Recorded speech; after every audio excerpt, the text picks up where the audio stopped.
खबरें जो हमें सीधा जोड़ती हैं आपसे, जिनका आपकी जिंदगी पर होता है सीधा असर। खबर का मतलब है एक भरोसा, और आपका भरोसा है हमारी जिम्मेदारी। ATL TV, भरोसा अलवर का। नमस्कार, आप देख रहे हैं ATL न्यूज और आपके साथ मैं हूं रविंद्र तिवारी। पेश है आज की हेडलाइंस।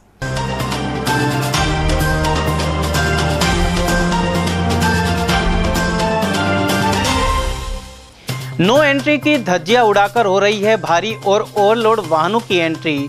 बिजलीघर सर्किल से केडलगंज तक बने बदतर हालात, ट्रैफिक कर्मियों पर मिली भगत के लगे आरोप। स्कूली बच्चों से भरी बस पलटने से 4 मासूम हुए जख्मी, रामगढ़ क्षेत्र में सामने आया हादसा।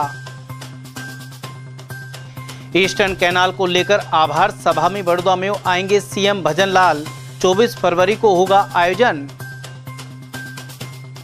और फसलों पर MSP के समर्थन में शहीद स्मारक पर दिया धरना, एटक ने किसान आंदोलन के दमन के लगाए आरोप। और अब खबरें विस्तार से। अलवर शहर के भीड़भाड़ भरे इलाकों में भारी और ओवरलोड वाहनों का प्रवेश जारी है। ऐसे में नो एंट्री के नियम की धज्जियां उड़ाई जा रही हैं। पेश है खास रिपोर्ट। अलवर में यातायात पुलिसकर्मियों और ट्रांसपोर्टरों की मिली भगत का खेल पिछले कई वर्षों से जारी है, लेकिन इस पर लगाम नहीं लग पाई है। अलवर शहर के बीचों बीच बिजलीघर सर्किल पर नो एंट्री जोन में दिन भर भारी और ओवरलोड वाहनों का आवागमन जारी रहता है, जबकि नियमों के अनुसार सुबह 8 बजे से दोपहर 2 बजे तक नो एंट्री में ऐसे वाहन नहीं आ सकते। यह अलग बात है कि यदि मिली भगत हो तो ट्रांसपोर्टर बेरोक टोक अपने वाहनों को यहां ला सकते हैं। केडलगंज में अनेक ट्रांसपोर्ट कंपनियों के कार्यालय हैं, जहां यह ट्रक खड़े होते हैं। आपको दिखाते हैं बिजलीघर सर्किल का नजारा। यहां करीब 10 मिनट में 4 से 5 भारी वाहन बेरोक टोक गुजर गए, लेकिन मौके पर मौजूद हेड कांस्टेबल ने उनकी तरफ देखा तक नहीं। वहीं मीडिया को देखते ही हेड कांस्टेबल हरकत में आया और इन ट्रकों की मोबाइल से फोटो खींचने लगा। हालांकि उसके पास ना तो कोई मशीन थी और ना ही चालान काटने के लिए कोई अन्य संसाधन। इस दौरान वहां से गुजर रहे ट्रक ड्राइवर से पूछा गया तो उसका कहना था कि उन्हें यहां से रोजाना निकलना पड़ता है। ऐसे में ट्रांसपोर्ट कंपनी और पुलिस कर्मियों को इसका भुगतान भी करना पड़ता है। अरे तुम नो एंट्री में कहाँ लेके जा रहा हो? नो एंट्री में कहाँ लेके जा रहा हो तुम? है तो परचून को सामान नो एंट्री तो है ना ये। जब पुलिस वाले कुछ नहीं कहते कि तुमको क्या कहते हैं? क्या बनाई है? और उसके बावजूद भी आप लेके आ रहे हो। कहाँ लेके जाओगे इसको? गोदाम पे? क्या नाम है तुम्हारा? क्या नाम क्या है तुम्हारा? सुरेंद्र? नरेंद्र? कहाँ से आ रहे हो तुम? जयपुर से। यहाँ पे तो आप कैसे आ रहे हो? आपको पता नहीं है या वैसे जानकारी नहीं है? क्या हुआ? ये जो भारी वाहन है ये कितने बजे तक आ सकते हैं आपको पता नहीं है क्या? यहाँ कंपनी है हमारी। तो कंपनी से मतलब कोई है? बजरंग ट्रांसपोर्ट है। 2 बजे से लेकर 4 बजे तक छूट है और 8 से 8 के बाद छूट है। पुलिस वाले कुछ नहीं कहते कि तुमको? कहते हैं। क्या कहते हैं? रुकाते हैं, गाड़ी रुकवाते हैं। गाड़ी उठवाते हैं? गाड़ी रुकवाते हैं। फिर क्या कैसे छूट के आते हो तुम? छूटना पड़ता है, क्या करें? किस प्रकार से? कि चालान कटता है, कुछ पैसे देते हो? चालान कटता है। कितने का चालान कटता है तुम्हारा? ये तो टाइम के हिसाब से है पता। क्या माल लेके आए थे इसमें? फल फ्रूट? परचून कहाँ से? यहीं से। फिर लेके कहाँ से आए थे? उधर मौके पर मौजूद हेड कांस्टेबल विजेंद्र कुमार का कहना है कि 2 पहिया वाहनों पर हेलमेट नहीं पहनने या 3 सवारी बैठाने पर वे चालान करते हैं, लेकिन जब उनसे पूछा गया कि भारी वाहनों का चालान क्यों नहीं किया जाता तो उसने दावा किया कि समय समय पर ऐसी कार्रवाई भी होती है। हालांकि मशीन नहीं होने के कारण वह चालान नहीं कर पा रहे और इसलिए बुक में संबंधित विवरण नोट कर रहे हैं। बिना हेलमेट, 3 सवारी, मोबाइल पे वार्ता, और सीट बेल्ट, और भारी वाहनों का नहीं देखते, भारी वाहनों का जो भी नो एंट्री में आएगा उसका चालान करते हैं। लेकिन अभी यहाँ जैसे निकलते हैं। हाँ बिल्कुल चालान करेंगे सर, अभी जो निकले इनका चालान होगा बिल्कुल, अभी कर रहा हूँ। अभी मशीन नहीं थी क्या आपके पास? हाँ मैं अभी बुक से कर रहा हूँ, मशीन भी आ रही है अभी मेरे पास, वो मशीन उपलब्ध नहीं है थाने में, अच्छा, कम है। कितनी मशीन है अभी ये तो गिनती तो मेरे पास नहीं है, बाकी सारे आईओ के पास में मशीन नहीं है, मतलब लेकिन कुछ। भारी वाहनों का तो मेन यही है स्थान जहाँ पे मशीन तो यहाँ आवश्यक होनी चाहिए। हाँ ये तो नहीं, मशीन रहती है, अभी आ रही है गाड़ी, मशीन भी रहती है, ऐसा कुछ नहीं है। हमने देखा है दर्जनों ट्रक निकल गए यहाँ से। नहीं, जो मेरे सामने आया उसका मैं चालान कर रहा हूँ। जो आपके पीछे से आया, पीछे कौन? मान लो जो आपने नहीं देखा, नहीं, उस जो भी होगा चालान होगा। मैं अगर दूसरी चालान भी करता रहता हूँ ना, जैसे मोटरसाइकिल पकड़ रहा हूँ उस साइड में, ये वहीं आरोप है कि इन वाहनों के नंबर तो नोट कर लिए जाते हैं, लेकिन शाम को इन ट्रांसपोर्टरों से इसकी वसूली की जाती है। यह पूरी प्रक्रिया दिन भर चलती है, लेकिन पुलिस अधिकारी चुप्पी साधे हुए है। अलवर शहर का बिजली घर सर्किल, जहां पर यहां नो एंट्री जोन में भी भारी और ओवरलोड वाहनों का आने जाने का सिलसिला पिछले कई वर्षों से जारी है। बार बार संज्ञान में लाने के बावजूद इस मामले में कोई कार्रवाई नहीं की जाती। इस तरह का पूरा सिस्टम नीचे से ऊपर तक है। ट्रांसपोर्टरों से जहां पैसे लेने की बात भी सामने आती है, लेकिन उसके बावजूद भी इस पर कोई अभी तक कार्रवाई नहीं हुई, यानी कि आम जन की जान पर भारी है चौथ वसूली। ऐसे में जब यहाँ कांस्टेबल से पूछा तो हेड कांस्टेबल का कहना था कि हम नियमित कार्रवाई करते हैं, लेकिन ज़्यादातर देखने को मिलता है कि दोपहिया वाहनों पे कार्रवाई होती है, बड़े वाहनों पे नहीं। ऐसे में बड़े वाहनों की जब हमने संज्ञान में दिलाया, उसके बाद फोटो खींचकर चालान की बात कही जा रही है। देखने का विषय है कि आने वाले समय में इन पर कार्रवाई होगी या यह सिलसिला ऐसे ही जारी रहेगा। रामगढ़ क्षेत्र के निवाली से कालाकोठी जाने वाले मार्ग पर निजी विद्यालय संस्कार वैली की बस अनियंत्रित होकर पलट गई। बस में लगभग 15 बच्चे बैठे थे। बस पलटने के बाद बच्चों में कोहराम मच गया। इन्हें ग्रामीणों और पुलिस ने मशक्कत के बाद बस के शीशे तोड़कर खिड़कियों से बाहर निकाला। 4 बच्चों को गंभीर चोट आई थी, जिन्हें रामगढ़ हॉस्पिटल ले जाया गया। वहीं इनमें शामिल राधिका और कल्पना को अलवर रेफर किया गया है। उधर थाना अधिकारी सवाई सिंह के अनुसार बस पलटने से 4 बच्चे घायल हुए हैं। वहीं परिजनों की रिपोर्ट के आधार पर कार्रवाई की जाएगी।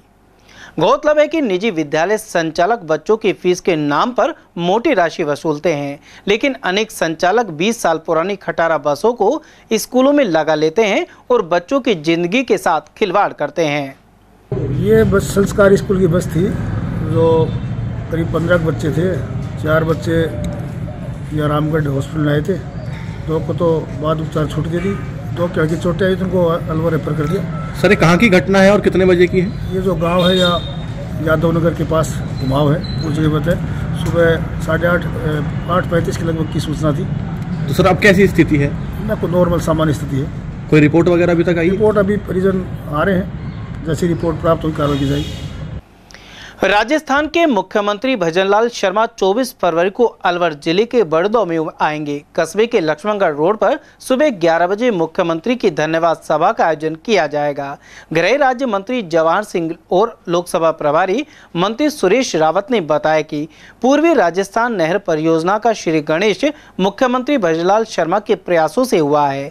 ऐसे में उनका आभार व्यक्त करने के लिए सभा का आयोजन किया गया है। वे शनिवार को यहाँ आमजन को संबोधित करेंगे। वहीं इस अवसर पर प्रदेश उपाध्यक्ष मुकेश ने भी विचार रखे। उन्होंने कहा कि पूर्वी राजस्थान में पानी लाने का काम मुख्यमंत्री भजनलाल शर्मा ने भागीरथ बनकर किया है।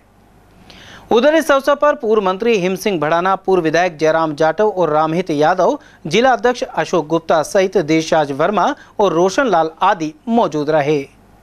अगर केवल पानी की बात करें तो ईआरसीपी और यमुना का पानी जो सीकर, झुंझुनू, चूरू 3 जिलों में आने वाला है, ये 2 काम ऐसे हुए हैं जिसके कारण से मैं ये कह सकता हूं कि आप और हम सबने भागीरथ को तो नहीं देखा, लेकिन ये काम अगर संकल्प से सीधी तक पूरे हो जाते हैं 5 साल में, हम सबके सहयोग से होने वाले हैं, तो ये तय मानिए कि राजस्थान की राजनीति के इतिहास में भजनलाल शर्मा भागीरथ के रूप में माने जाते हैं। अलवर जैसमंद बांध से पानी भरतपुर की ओर वर्षों से चला रहा है। भरतपुर का जो सिंचाई सिस्टम है वो इरिगेशन सिस्टम पुनर्जीवित होगा। और अलवर से उसकी शुरुआत होगी। जैसलमेर बांध सूख गया, जहाँ से पानी पीने को अलवर को पानी आता था, सीली सेठ से इधर आता था, सीली सेठ का पानी जैसलमेर में आता था। इस तरह का एक सिस्टम था।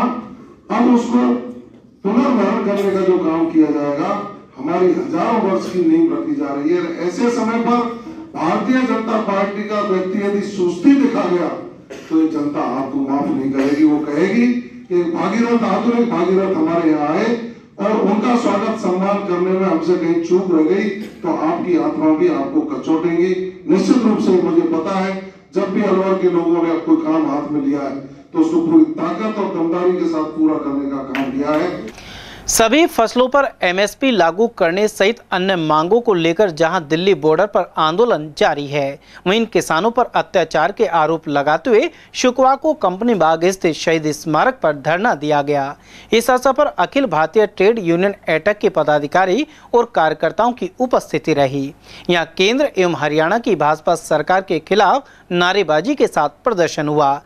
यूनियन के महासचिव तेजपाल सैनी ने बताया कि हरियाणा की भाजपा सरकार द्वारा किसानों को दिल्ली की ओर नहीं बढ़ने दिया जा रहा। वहीं बर्बरतापूर्ण रवैये के कारण एक युवा किसान नेता की मौत भी हो चुकी है। इसके विरोध में अलवर सहित देश भर में ऑल इंडिया ट्रेड यूनियन द्वारा 1 दिवसीय धरना दिया गया है। उन्होंने स्वामीनाथन आयोग की रिपोर्ट लागू करने की मांग भी उठाई। आज के विरोध में आज का हम यहाँ कार्यक्रम जो कर रहे हैं, ऑल इंडिया लेवल का कॉल है। सारी जो ट्रेड यूनियन है देश की, वो सारी ट्रेड यूनियन की ओर से है। और ये मुख्य रूप से जो किसान आंदोलन जो चल रहा है, सिम्बू बॉर्डर है, खरौनी बॉर्डर है, वहाँ पर जिस प्रकार से जो हरियाणा सरकार ने कार्रवाई की गई है उनके खिलाफ में, तो उसके विरोध में ये है कि सरकार जिस प्रकार की तानाशाही कर रही है, उनके साथ में जो अत्याचार कर रही है, गोलियाँ चला रही हैं, ऊपर से ड्रोन से जो आंसू गैस के गोले छोड़े जा रहे हैं, पानी की बौछारें की जा रही हैं, कटीले तार लगाए जा रहे हैं, बैरिकेड्स लगा कर रास्ते जाम किए जा रहे हैं, उनको दिल्ली जाने से रोका जा रहा है। इसी दौरान में जो आपस की झड़पबाजी हुई है, उसमें भी एक युवक किसान नेता की हत्या वहाँ हुई है, तो उसको लेकर के काफ़ी आक्रोश है। पूरे देश में इस प्रकार का हम कार्यक्रम कर रहे हैं। मुंडावर के रानोट हल्का पटवारी को 20,000 रुपए की रिश्वत लेते हुए गिरफ्तार किया गया है। यह पटवारी परिवादी के घर गुरुवार शाम रिश्वत लेने पहुंचा था। यहां एसीबी ने उसे दबोच लिया। एसीबी के एएसपी पीयूष दीक्षित ने बताया कि परिवादी रिटायर्ड फौजी सुंदर राम ने शिकायत दी थी। इसमें बताया गया कि जमीन नामांतरण के एवज में पटवारी ने 30,000 रुपए रिश्वत मांगी है। इसके बाद एसीबी ने शिकायत का सत्यापन कराया। वहीं पटवारी ने 20,000 रुपए लेना तय कर लिया। जब पटवारी रिश्वत की राशि लेने के लिए परिवादी के घर पहुंचा तो उसे गिरफ्तार कर लिया गया। उसकी जेब से रिश्वत की राशि बरामद कर ली गई है। पटवारी मुंडावर में बहरोज गांव का निवासी है।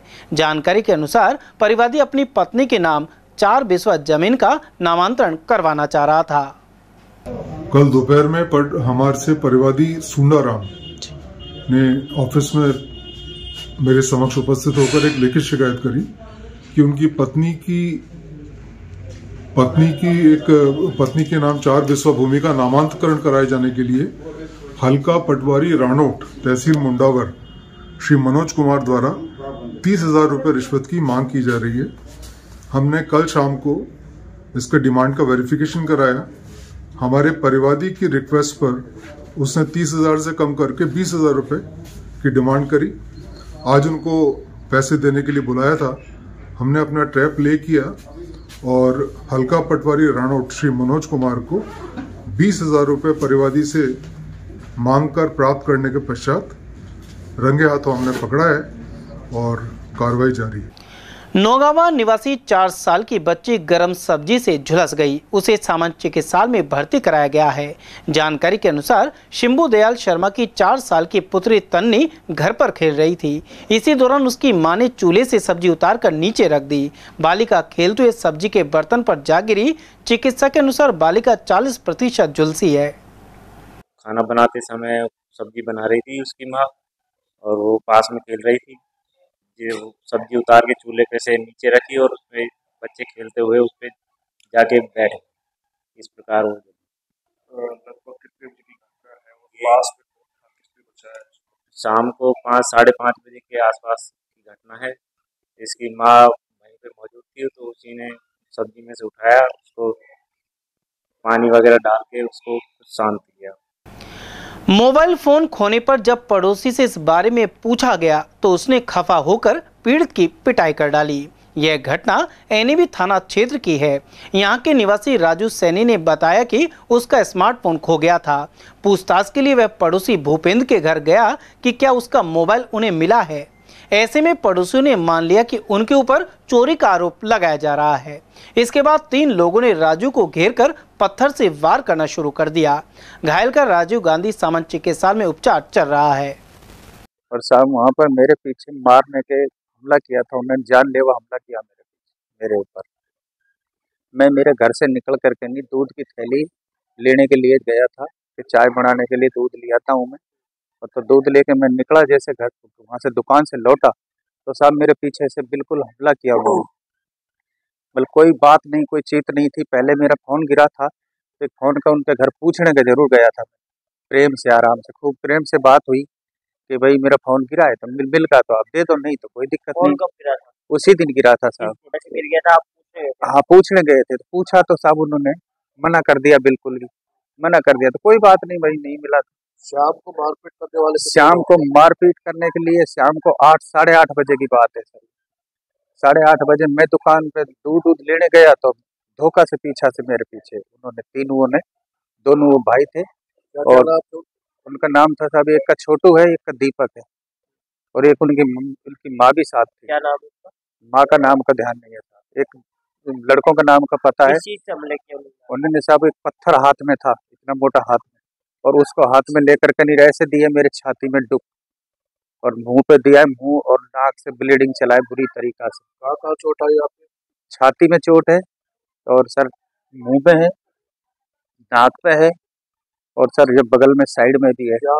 भाजपा नेताओं ने गो तस्करी के लिए पिछली कांग्रेस सरकार को फिर जिम्मेदार बताया है। पूर्व मंत्री हिम सिंह भड़ाना के अनुसार भाजपा का शासन आते ही इनके खिलाफ कार्रवाई शुरू की गई है, जबकि इससे पहले कांग्रेस के कुछ नेताओं का संरक्षण मिलता आ रहा था। कांग्रेस सरकार के समय प्रशासन की मिली भगत से, स्थानीय जनप्रतिनिधियों की मिली भगत से बिरसंगपुर और बागुड़ा के बीच जो बीहड़ है और जिसको मेवात कहा जाता है, उसके अंदर गोकसी के अंदर अवैध बिजली के कनेक्शन मिले हैं, अवैध रूप से मकान बनाए हुए हैं, और जिस तरह से एक समुदाय विशेष ने वहाँ पर कब्जा कर रखा था। भारतीय जनता पार्टी की सरकार आते ही इसका पर्दाफाश हुआ है, और निश्चित रूप से अपराधी जेल के अंदर जाएंगे। अवैध बिल्डिंग ढाने का काम हुआ है, और अवैध जो कनेक्शन हुए सारे कनेक्शन हटेंगे, और फिर से राम राज्य की स्थापना होगी। ये पूरे कांग्रेस सरकार के समय का बना हुआ ताना बाना था। सर, क्या कारण है कि प्रशासन को इसका पता नहीं चला, और बीजेपी को भी पता नहीं था, मीडिया को पता चला, मीडिया पहुंची, मीडिया ने छापा, जब जाके आपके मंत्री पहुंचे। आपका प्रशासन क्यों फैल रहा? आपके तमाम प्रशासन, हमारी सरकार को मुझे बड़े 2 महीने हुए।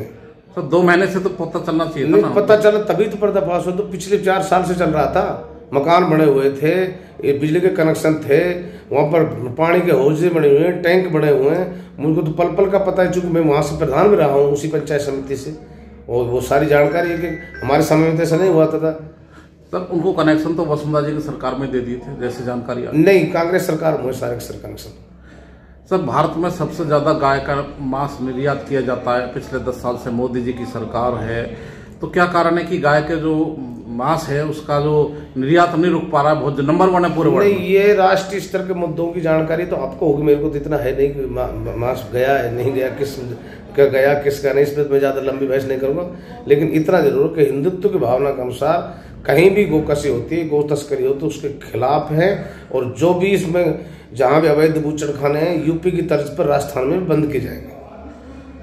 सर, किशनगढ़ के अलावा रामगढ़ के क्षेत्र है, और कामा का क्षेत्र है, या तिजारा का क्षेत्र है, वहाँ इससे भी ज़्यादा बुरी स्थिति है। वहाँ भी इस तरह के बूचड़ खाने हो सकते हैं, जंगलों में, पहाड़ी एरिया में। नहीं तो कहीं प्रशासन क्या कर सकता है ना? पूरी मेवात है, तिजारा है, आपके कामा है, पहाड़ी है, किशनगढ़ है, मेवात बेल्ट जरूर है।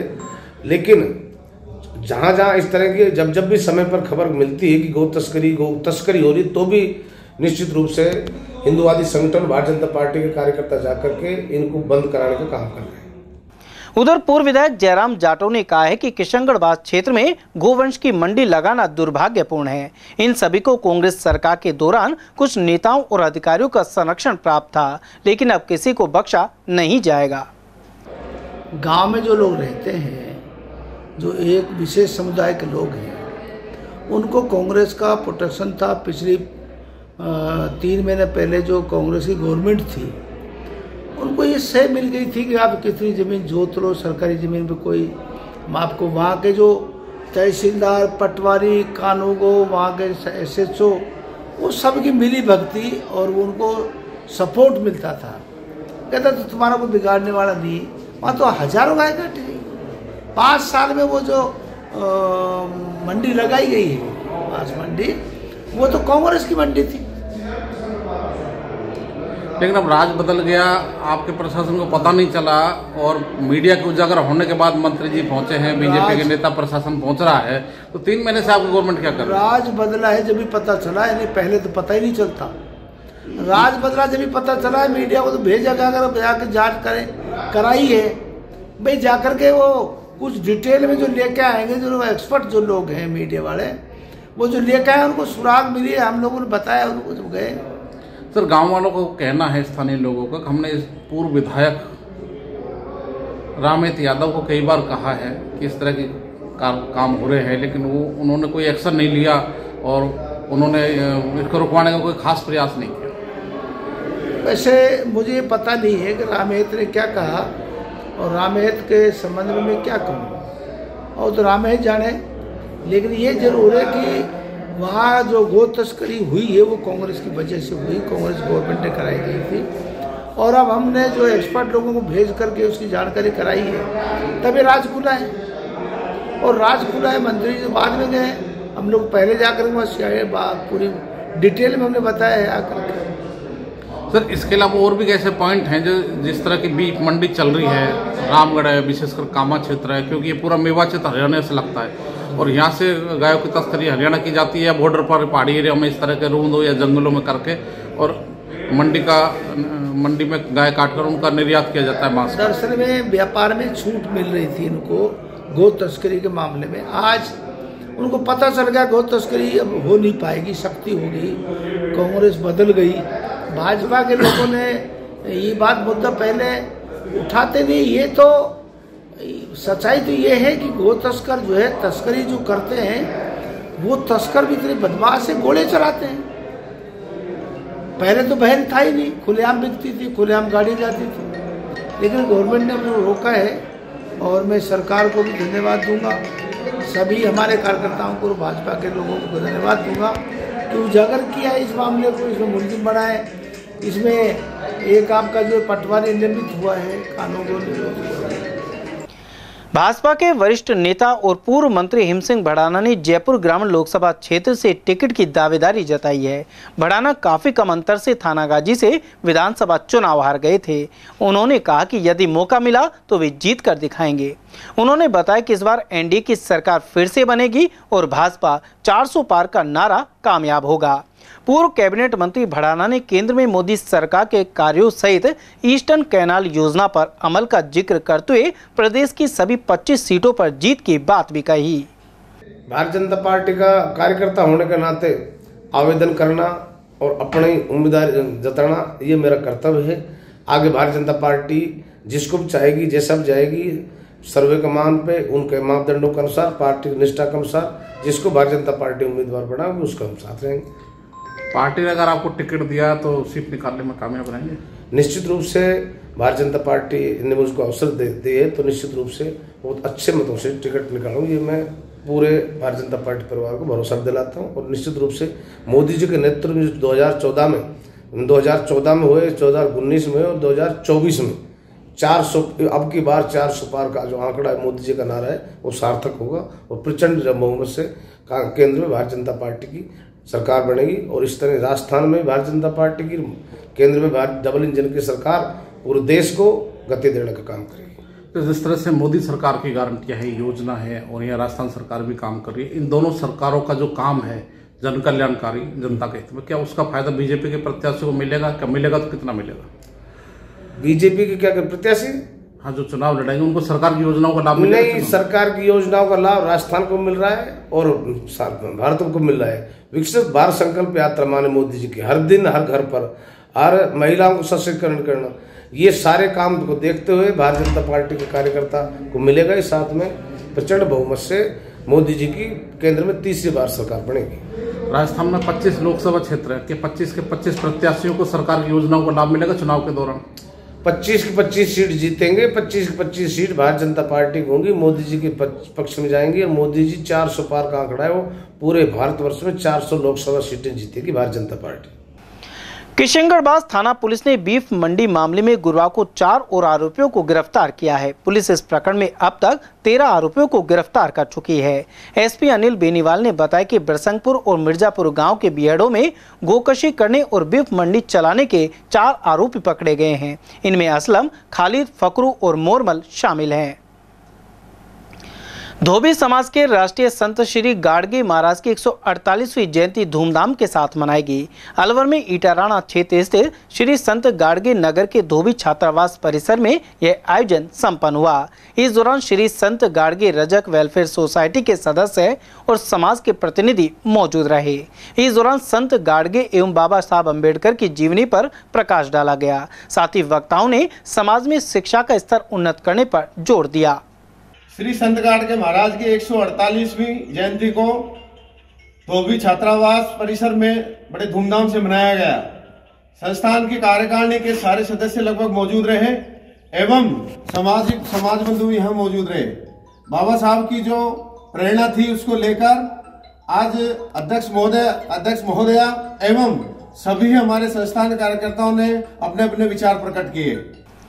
अलवर नगर निगम की ओर से नगरीय कर जमा करने वालों के लिए एक जरूरी सूचना है। यदि आपका नगरीय कर पिछले कई वर्षों से बकाया है तो आपके लिए अच्छी खबर है।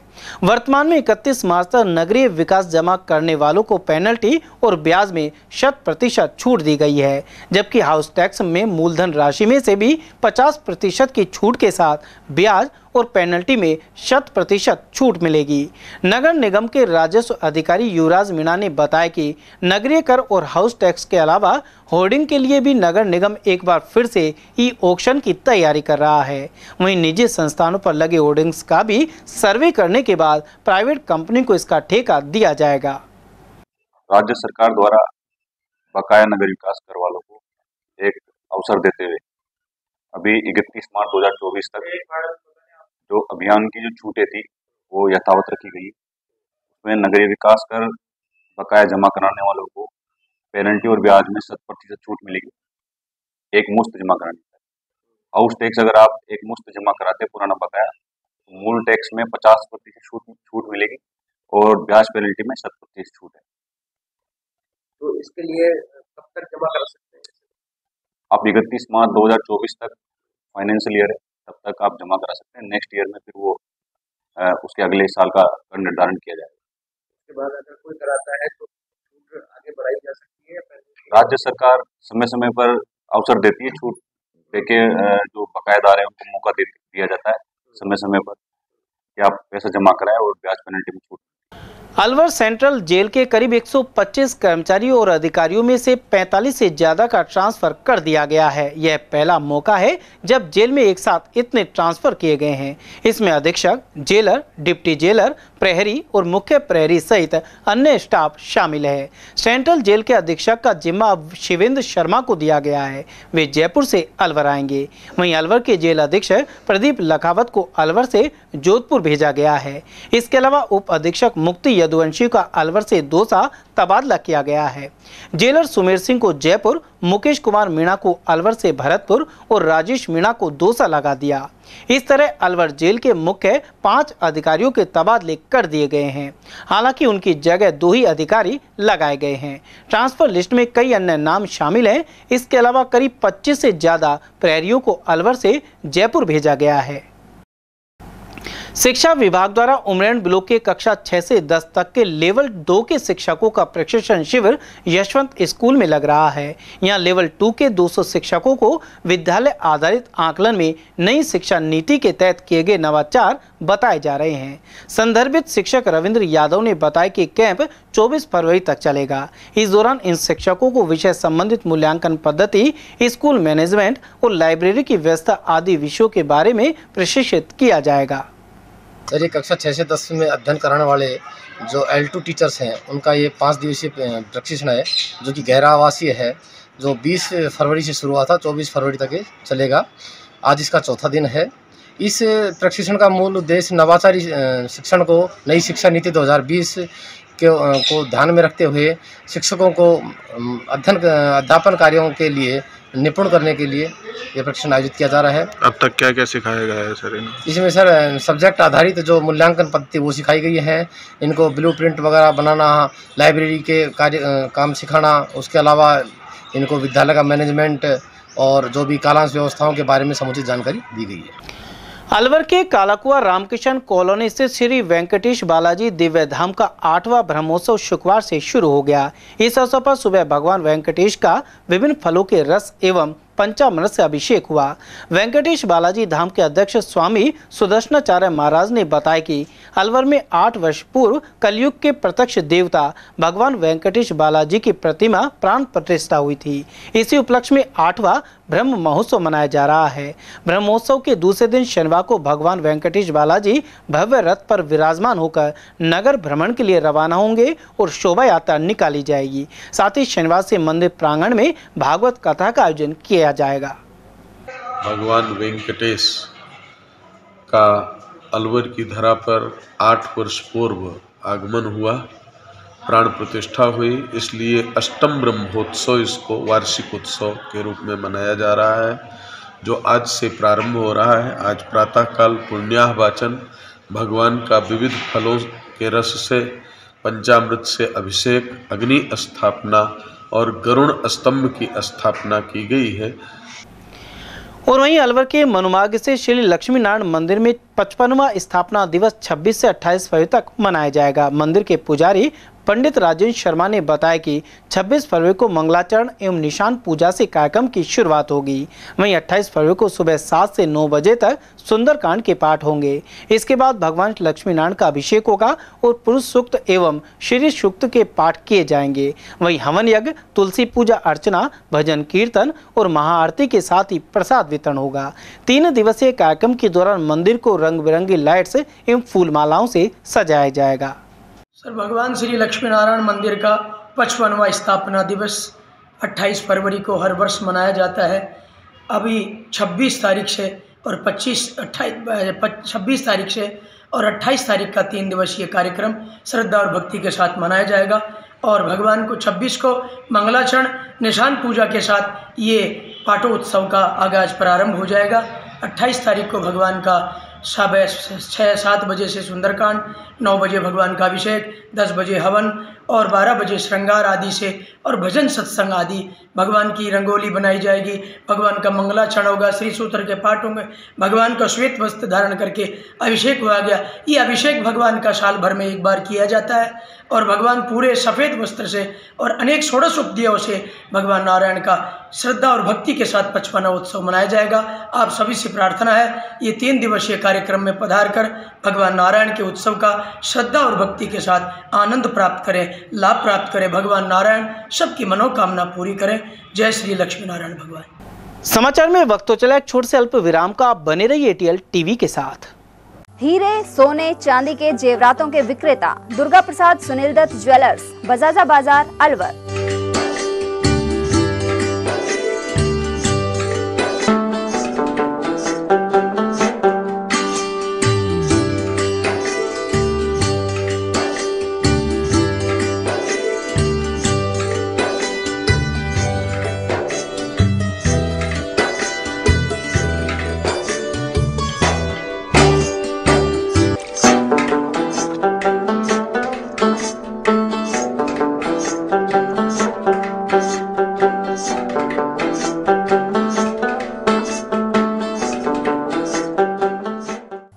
सोने चांदी के जेवरातों के विक्रेता दुर्गा प्रसाद सुनील दत्त ज्वेलर्स, बजाजा बाजार, Alwar.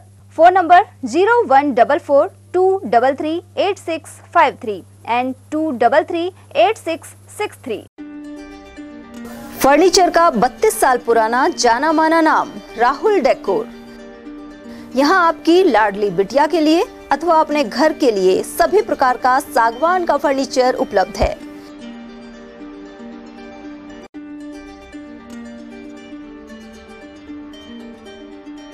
Double bed, dressing table, sofa set, सागवान एवं कपड़े वाले तथा सेंटर टेबल, भट्टी कलर, स्टील अलमारी, ब्रांडेड एवं सॉफ्टी फोम के गद्दे आपकी नाप तोल से बनाए जाते हैं।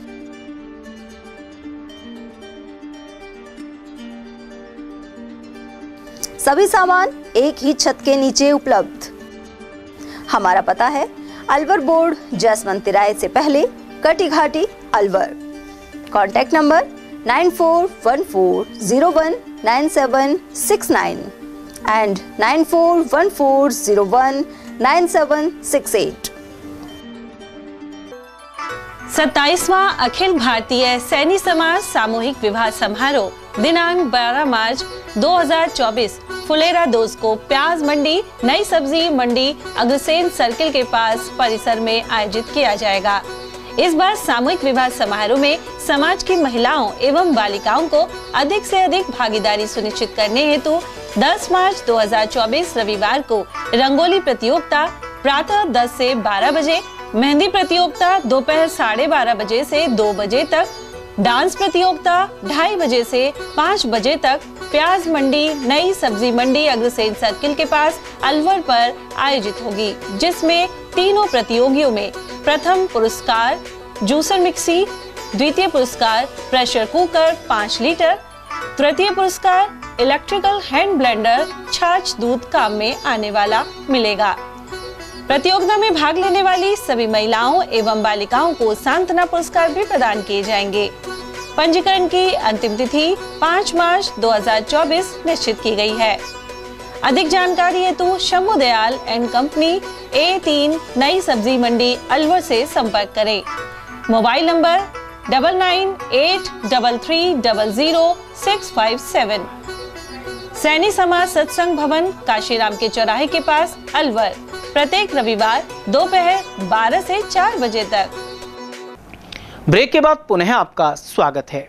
राजकीय सीनियर सेकेंडरी स्कूल कैरवावाल में गुरुवार को मां सरस्वती मूर्ति की प्राण प्रतिष्ठा एवं मंदिर का उद्घाटन संपन्न हुआ। इस मौके पर हवन यज्ञ के साथ पूजन किया गया। कार्यक्रम में उपखंड अधिकारी देवी सिंह और संस्था प्रधान सहित भामाशाह एवं प्रमुख लोग उपस्थित रहे।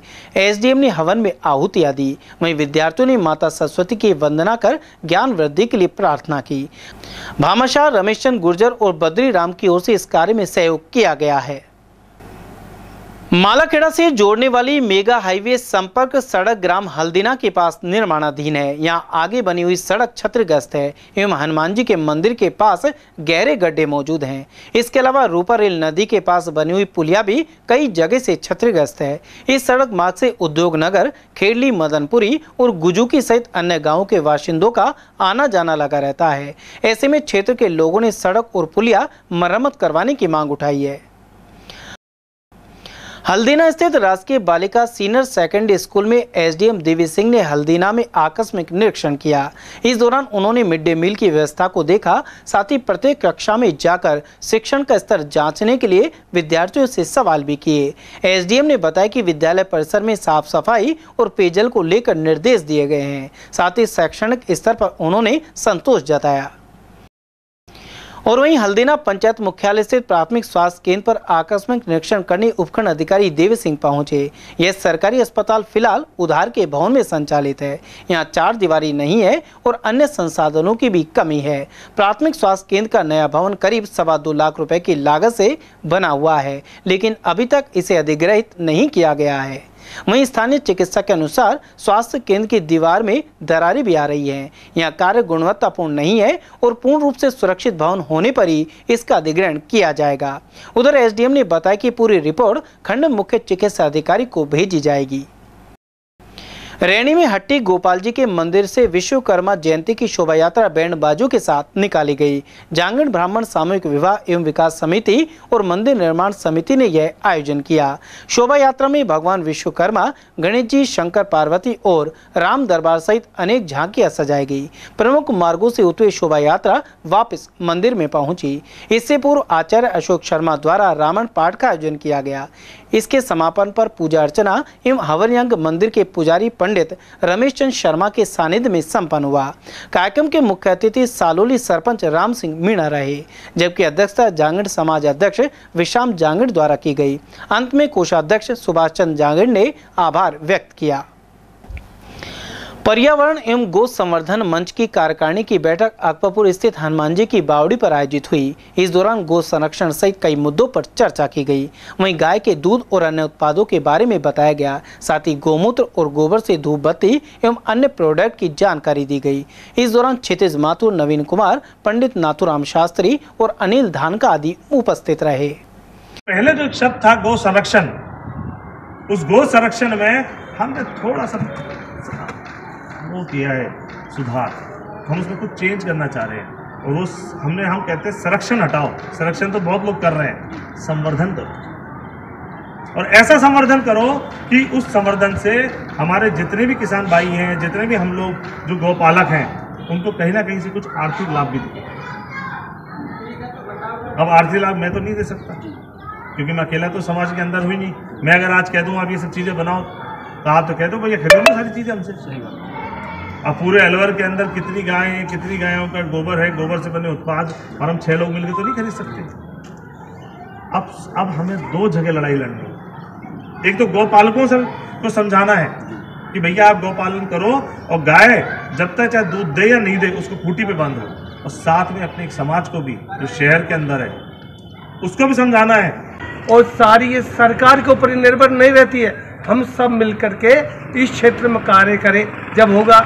और गो की रक्षा कैसे हो, गो संवर्धन, इससे भी बहुत से उत्पाद बनते हैं। अपने गायत्री मंदिर है, वहाँ पर जो पंडित जी है वो गो उत्पादों का काम करते हैं, जो बिक्री करके उनसे धन अर्जित करके और अपना भी काम चला सकते हैं। ऐसा नहीं खाली गोबर ही हो गया, गोबर को बहुत जगह काम लिया जा सकता है। उसको बेच करके, उसको उत्पाद बना करके, कभी उनको यहाँ बुलाएंगे और अपन को बना कर बहुत चीज़ें बताएंगे, जो वो खरीद लेंगे। आप बनाओ और वो चीज़ को वो खरीदेंगे।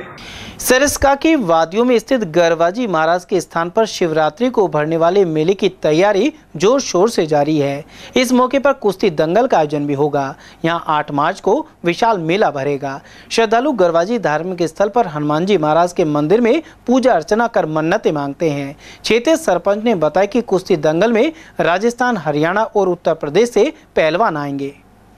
और इसमें बाहर से जैसे पंजाब, हरियाणा, राजस्थान, यहाँ से पहलवान आते हैं और बहुत जोर शोर से एक मेला भरा जाता है। उत्साह और उल्लास के ये शिवरात्रि का जो व्रत होता है अपने यहाँ, उसमें इस मेले को हम बढ़ाया जाता है। और अब बैठ के एक मीटिंग करेंगे, उसमें इसमें निर्णय लेंगे कि कितने कामला रखा जाए।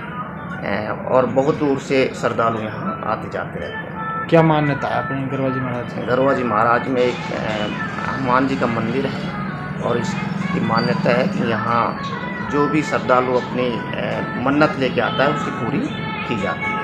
अकबरपुर सामुदायिक स्वास्थ्य केंद्र पर मुख्य चिकित्सा एवं स्वास्थ्य अधिकारी डॉक्टर श्रीराम शर्मा ने पहुंचकर निरीक्षण किया। उन्होंने समस्याओं की जानकारी ली और अन्य व्यवस्थाओं के बारे में भी जायजा लिया।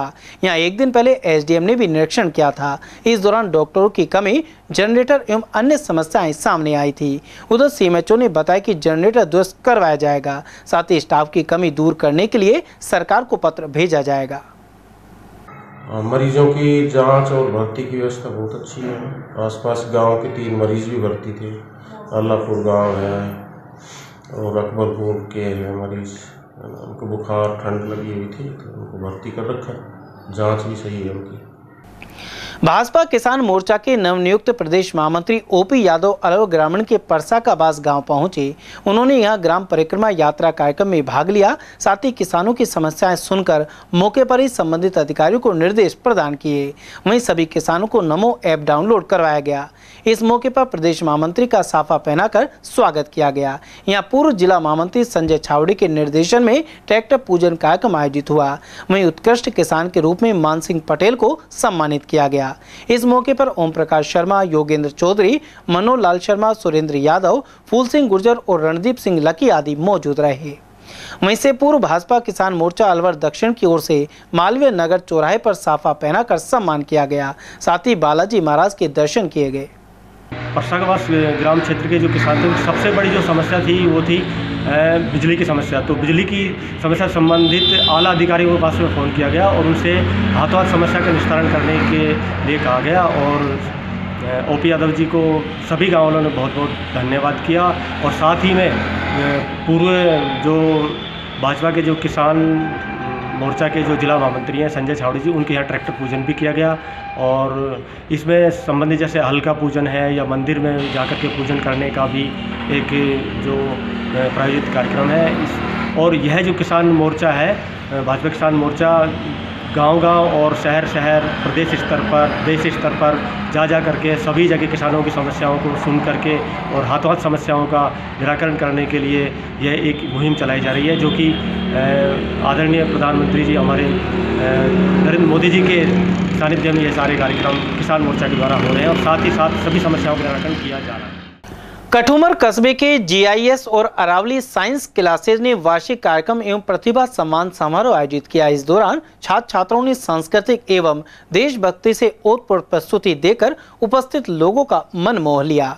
विधायक रमेश खींची के मुख्य आतिथ्य और पालिका चेयरमैन शेर सिंह मीणा की अध्यक्षता में यह आयोजन किया गया।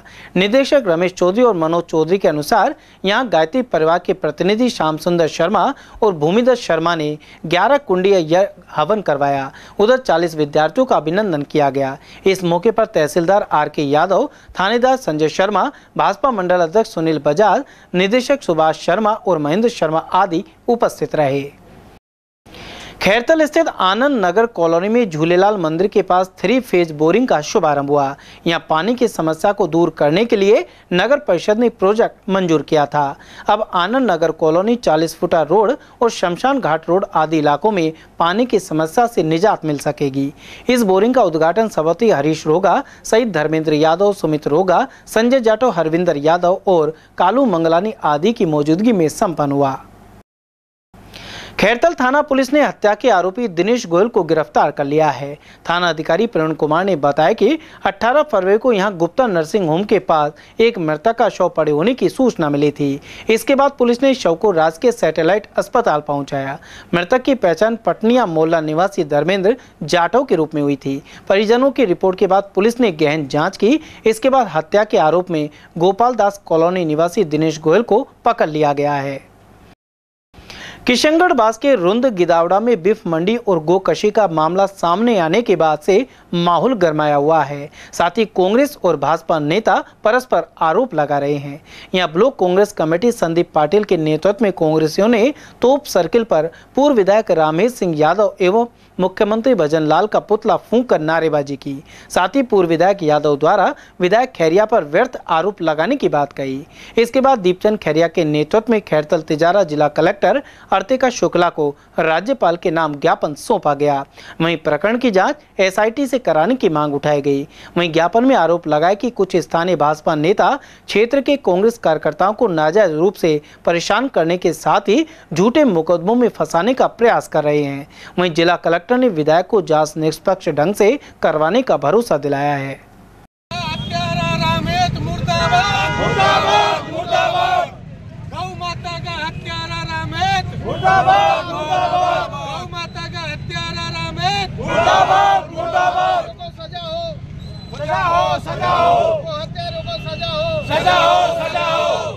बीजेपी की सरकार होते हुए ये गो हत्या हुई है, उसके विरोध में हमने भाजपा सरकार भजन लाल शर्मा और रामेश यादव का पुतला फूंका है। कलेक्टर साहब के पास हम जितने भी अतिक्रमण है, जो भी यहाँ पे अवैध अतिक्रमण हुए और जो भी वहाँ पर अतिक्रमण जो धुंध जिसमें इतना वहाँ पर अभी तक वहाँ पे भेदभाव किया गया है। जो दोषी है उनको अभी तक उनके बिजली कनेक्शन नहीं कटे। जो वहाँ पर गौशाला गऊ का गौ हत्या का काम करते हैं उनके अभी तक कनेक्शन नहीं कटे। उनकी ज़मीन अभी तक उनमें कोई बुलडोजर नहीं चला है। तो हम तो ये चाहते हैं कि निष्पक्ष और निष्पक्ष जांच हो और दोषियों के खिलाफ कार्रवाई हो। तिजारा क्षेत्र के ढाकी गांव में दिन दहाड़े चोर 58,000 रुपए एवं आभूषण लेकर फरार हो गए। पीड़ित राम सिंह के अनुसार शुक्रवार को वह खेतों में गए हुए थे। इसी दौरान चोर कमरे का ताला तोड़कर 58,000 की नकदी एवं सोने चांदी के आभूषण पार करके ले गए। वहीं पुलिस ने घटनास्थल का जायजा लिया। और मेरा घर से 10 बजे बाग में गई थी। जब मैं 1:30 बजे आया खेत में से तो वहाँ ताला टूट पाया, संदूक का ताला कटा पाया, 3 तोला सोना, 1.25 किलो का जेवरात चांदी का और कुछ कपड़े थे, वो ले गए। कितना बजे की घटना है? ये है जी 10 बजे से 1:30 बजे के बीच की। नौगांवा तहसील के रसगढ़ स्थित संत श्री लालदास सीनियर स्कूल में प्रतिभा सम्मान समारोह का आयोजन किया गया। आरंभ में मां सरस्वती के समक्ष दीप प्रज्वलन हुआ और बच्चों ने सांस्कृतिक प्रस्तुतियां दी। वहीं प्रधानाचार्य ने विशेष अतिथि सीबीईओ रमेश गांधी सहित अन्य अतिथियों लीलाराम, दरबार सिंह, ऋतुराज गुर्जर, हितेश भारद्वाज, छगन चेतीवाल और राम स्वरूप आदि का सम्मान किया। इस वार्षिक कार्यक्रम में खेलों एवं परीक्षा में प्रथम स्थान प्राप्त करने वाले छात्र छात्राओं को प्रशस्ति पत्र और मेडल प्रदान किए गए। भरतपुर के सीकरी थाना क्षेत्र में सिलेंडर में आग लगने से एक युवक गंभीर रूप से झुलस गया। 20 वर्षीय युवक सतीश अपने माता पिता के लिए घर पर खाना बना रहा था। इसी दौरान अचानक गैस सिलेंडर में आग लग गई। पीड़ित के परिजन भूप सिंह के अनुसार इस हादसे में गंभीर रूप से झुलस गया। अलवर के सामान्य चिकित्सालय में इसका इलाज जारी है। सतीश साहब ये रोटी बना रहा था, नली में कोई लीक थी गैस, जैसे हम सीख लगाई वहाँ में तो लगी रहा, वो नली में जा रही साहब, और झट दिन साहब नली फट गई, जाग ऊपर नुकन गैस आई पूरा झुलस गया। हाँ झड़स को पूरा, कुछ कपड़ा में लग नहीं जाता, तो झड़स हो जाता कपड़ा। हमने देख गोदड़ी फट गई साहब, गोदड़ी फटक आवाज बुझाई, आग बुझ गई थी। आग बुझ गई, घनी देर में बुझी गोदड़ी दे देख। उस समय घर में कौन था? उस समय घर में तो होना है साहब, एक तो हमारा बड़ो भैया हो और साहब एक या को बड़ो भाई पीछे आओ थोड़ी। चलते चलते एक बार फिर से नजर डाल लेते हैं आज की हेडलाइंस पर।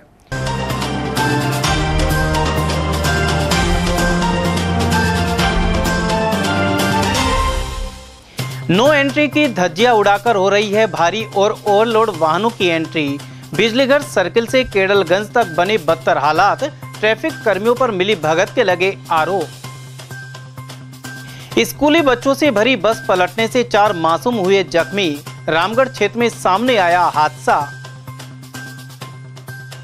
ईस्टर्न कैनाल को लेकर आभार सभा में बड़ौदा में आएंगे सीएम भजनलाल। 24 फरवरी को होगा आयोजन। और फसलों पर एमएसपी के समर्थन में शहीद स्मारक पर दिया धरना। एटक ने किसान आंदोलन के दमन के लगाए आरोप। समाचारों में आज के लिए बस इतना ही। दीजिए पूरी टीम के साथ रविंद्र तिवारी को इजाजत। नमस्कार।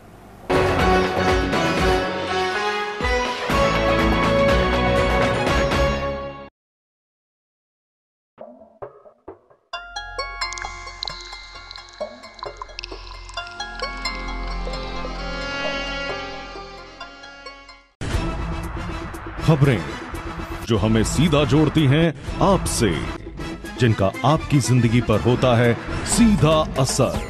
खबर का मतलब है एक भरोसा, और आपका भरोसा है हमारी जिम्मेदारी। ATL TV, भरोसा अलवर का।